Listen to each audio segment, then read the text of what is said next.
My name is Danilo Turk.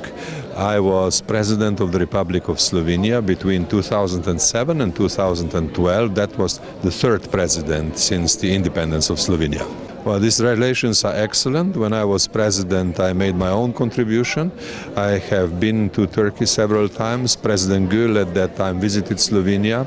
We brought large number of business people into these discussions, and I think that we are doing very good progress in terms of economic relations and above all political relations and understanding among people. Well, you see, you have to understand that in Slovenia many people have visited Turkey, and in Slovenia people understand the modern Turkey. Many people come as tourists, many people have been to Istanbul. Istanbul has become an important crossroad for travel to Asia, and people understand how much Turkey has changed over time.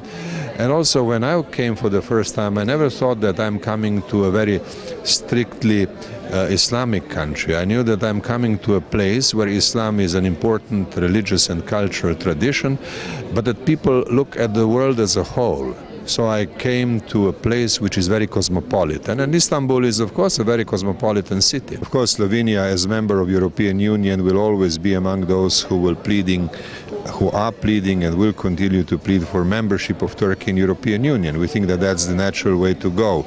It's not easy, but we are on the side of Turkey in this time. At the same time, we understand the central location of Turkey in a very difficult part of the world, and we would like Turkey to be active in making sure that the Middle East becomes a quieter place.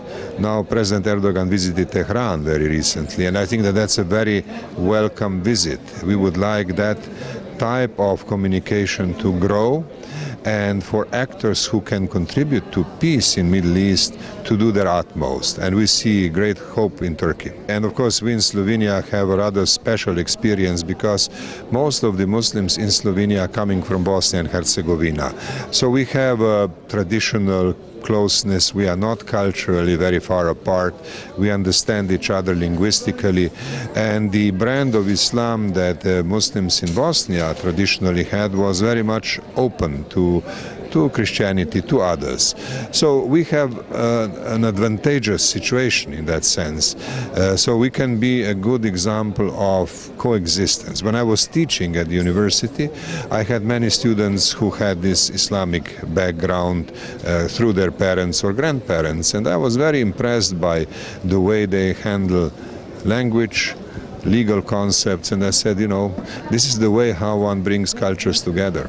Look, I mean, historically, of course, there were big mistakes made, but we should not repeat mistakes. We should be inspired and we should learn from good practices. And of course, Istanbul has been a cosmopolitan city, also the seat of important Christian Orthodox patriarchs traditionally throughout history, and we know that in Europe. So I think that Istanbul can be a very good example of that inspires the future.